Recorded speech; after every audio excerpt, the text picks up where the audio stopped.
চিহ্নিত দাগিদের পরীক্ষায় বসাতে মরিয়া রাজ্য সরকার ও এসএসসি স্কুল সার্ভিস কমিশন। চিহ্নিত দাগিদের নিয়োগে অংশ নিতে না দিলে তাদের অপূরণীয় ক্ষতি হয়ে যাবে। তো বন্ধুরা, এই রাজ্য সরকার এবং স্কুল সার্ভিস কমিশনের এত কেন চিন্তা অযোগ্যদের? তারা তো অযোগ্য চাকরি প্রার্থী, টাকা দিয়ে ঘুষ দিয়ে দুর্নীতি করে চাকরি পেয়েছে, তো তাদের আবার কিসের এত দরদ রাজ্য সরকারের? তো বন্ধুরা, আশা করি আপনারা কিছুদিন আগে আপডেটটি আশা করি পেয়ে গেছেন যে কিছুদিন আগে হাইকোর্টে যে নির্দেশ দেওয়া হয়েছিল, এবং হাইকোর্টের তরফ থেকে নির্দেশ দেওয়া হয়েছে ঠিকই, কিন্তু কিছু কিন্তু এখনও কিন্তু নির্দেশ দেওয়া হয়নি। যেমন আপনাদের এজ রিলেকশন ব্যাপার রয়েছে, তারপর আপনাদের এখানে ভিত্তিতে নাম্বার 10 নম্বর এক্সট্রা দেওয়া হচ্ছে, সেটার বিরুদ্ধে কিন্তু কোনো রকম বড়সড় নির্দেশ দেয়নি হাইকোর্ট। ঠিক আছে, শুধুমাত্র এই যে অযোগ্য চাকরিহারা রয়েছেন, যারা দুর্নীতি করে চাকরি পেয়েছেন, ঠিক আছে, তারা শুধুমাত্র অ্যাপ্লিকেশন করতে পারবেন না, এবং যারা অলরেডি অ্যাপ্লিকেশন করেছেন তাদের বাতিল করা হবে। এটাই শুধুমাত্র জাস্টিস সৌগত ভট্টাচার্য স্যার কিন্তু নির্দেশ দিয়েছেন। ঠিক আছে, তো তারপরে কিন্তু নতুন করে ডিভিশন বেঞ্চে চ্যালেঞ্জ করা হয়েছে, আশা করি আপনারা সকলে জানেন। তো বর্তমান আপডেট কি উঠে আসছে অবশ্যই বন্ধু ভিডিও সম্পূর্ণ দেখুন, শেষ পরে দেখুন। চ্যানেল নতুন অবশ্যই চ্যানেলটিকে সাবস্ক্রাইব করে দেবেন।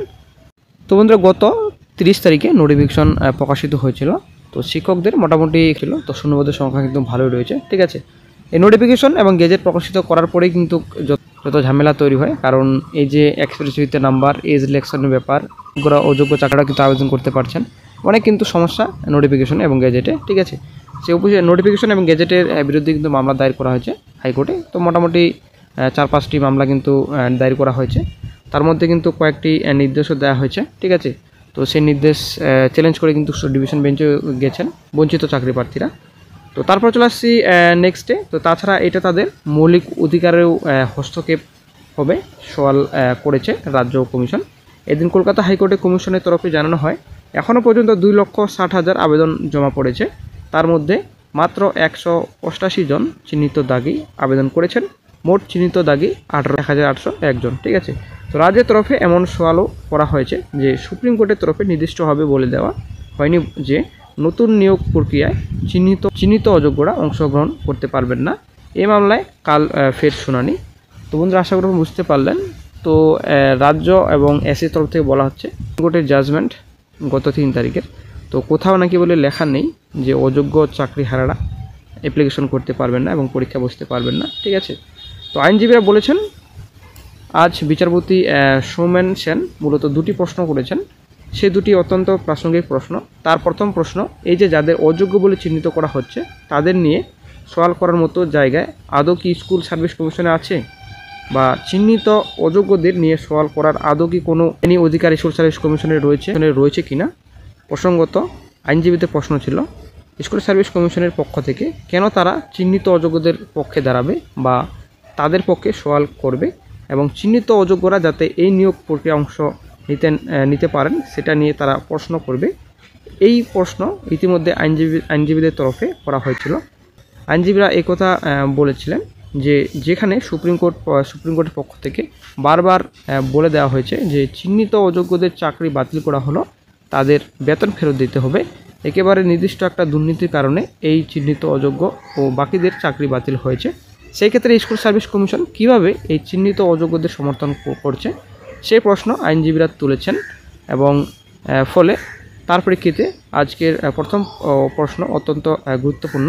পাশাপাশি বিচারপতি সৌমেন সেন আরও প্রশ্ন করেছেন, এই চিহ্নিত অযোগ্যরা কোনো নিয়োগ প্রক্রিয়ায় অংশগ্রহণ করতে পারলেন না, তার দ্বারা স্কুল সার্ভিস কমিশন কিভাবে প্রভাবিত হবে। তার ব্যাখ্যা হিসেবে আইনজীবীরা বলেছেন, স্কুল সার্ভিস কমিশনের কাজ হলো পরীক্ষা নেওয়া এবং যে শূন্যপদ তৈরি হবে তার পরীক্ষা নিয়ে সুপারিশ করা, সেই সুপারিশের ভিত্তিতে নিয়োগ হবে, যোগ্য প্রার্থীরা চাকরি পাবেন, এটাই নিয়ম। ফলে অযোগ্য প্রার্থীরা যারা সুপ্রিম কোর্টের কাছে নির্দিষ্টভাবে অযোগ্য বলে চিহ্নিত হয়েছেন তাদের হয়ে কেন স্কুল সার্ভিস কমিশন সওয়াল করবে বা কমিশন কিভাবে প্রভাবিত হবে সেই প্রশ্ন বিচারপতি তুলেছেন।